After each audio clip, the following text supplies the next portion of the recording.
नमस्कार, मी पंजाब डक. मी आहे माझ्या शेतामध्ये आणि हे गहू काढलेलं आहे. कारण की राज्यामध्ये मी म्हटलं होतं ना, 17, 18, 19, 20, 21च्या दरम्यान पाऊस सुरू होणार आहे.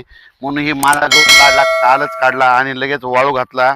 आणि राज्यातल्या सर्व शेतकऱ्याला सांगू इच्छितो की ज्यांचा गहू पणाचा काढायचा असेल, हरभरा राहिला असेल, तर तुम्ही काय करा, आज 16 आणि उद्या 17, आणखीन 2 दिवस आहेत. ह्या 2 दिवसामध्ये काढून घ्या. कारण की राज्यामध्ये 18, 19, 20 आणि 21च्या 4 दिवसामध्ये चांगला पाऊस पडणार आहे. काही ठिकाणी वारं सुटणार आहे, काही ठिकाणी गारपीट देखील होणार आहे.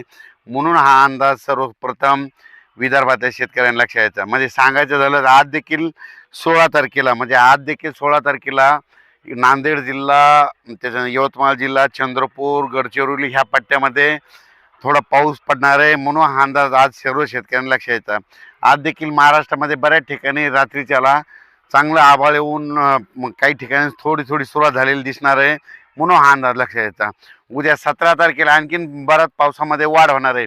पण 18, 19, 20, 21च्या दरम्यान राज्यात चांगला काही काही भाग बदलत वेगवेगळ्या भागात पावसाळ्यासारखा पाऊस पडणार आहे. म्हणून हा अंदाज लक्षात यायचा. ज्यांचा गहू काढणीस आलेला असेल तर तुम्ही गहू काढून घेऊ शकता, हरभरा काढून घेऊ शकता, मका उघड्या असली तर ती झाकून ठेवू शकता. वीट उत्पादकांना सांगू इच्छितो की तुम्ही काय करा, उद्यापासून तुमच्या विटा झाकून ठेवा. कारण की चांगला पावसाळ्यासारखा पाऊस पडणार आहे. म्हणून हा अंदाज लक्षात यायचा. हे पाऊस तुम्हाला एक सांगू इच्छितो, सुरुवात पूर्व विदर्भ, पश्चिम विदर्भ, त्याच्यानंतर मराठवाडा, नंतर काय होणार आहे 18, 19, 20, 21च्या दरम्यान मग पश्चिम महाराष्ट्र, उत्तर महाराष्ट्राकडे जाणार आहे. म्हणून हा अंदाज लक्षात यायचा. म्हणजे सांगायचं झालं तर हे पाऊस सांगायचं झालं तर महाराष्ट्रामध्ये दररोज एक दिवस प्रत्येक ठिकाणी येऊन जाईल. काही ठिकाणी जिथं पाऊस नाही पडला तिथं वारं तरी जोरात सुटणार आहे.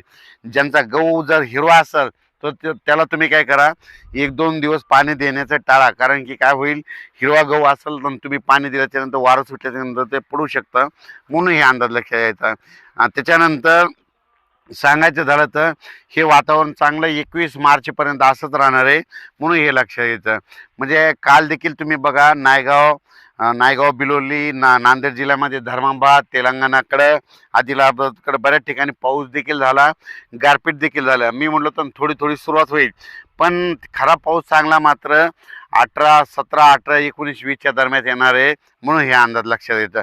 सगळीकडेच एकदा येत नसतो, दररोज वेगवेगळा भाग धरतो. म्हणून हेच देखील सर्व शेतकऱ्यांनी लक्षात येतं. हे अवकाळी पाऊस आहे. अवकाळी पावसामध्ये विजेचं प्रमाण जास्त असतं, पुन्हा गारपीट देखील होऊ शकते. म्हणून हे देखील लक्षात येतं. मग नेमकी गारपीट कुठं होऊ शकते तर तुम्हाला एक माहिती असं सांगतो. एखादी जर नदी असली, त्या नदीच्या बाजूला तिकडून 1 किलोमीटर आणि इकडून 1 किलोमीटर त्या पट्ट्यामध्ये कधी बी गारपीट होऊ शकते. म्हणून हे एक लक्षात येतं. एखादा कॅनल असला तर कॅनलच्या बाजूला दोन्ही साईडनं 1-1 किलोमीटरच्या अंतरानं त्या पट्ट्यामध्येच गारपीट होऊ शकते. जिथं डोंगराळ जमीन आहे, हलकी जमीन आहे, तिथे गारपीट होऊ शकते. पण गारपीट सगळीकडे होत नसते. म्हणून हे देखील सगळ्या शेतकऱ्यांना लक्षात यायचं. तर तुम्हाला एक सांगू इच्छितो, आमचा परभणी जिल्हा आहे. परभणी जिल्ह्यामध्ये 848 गाव आहेत.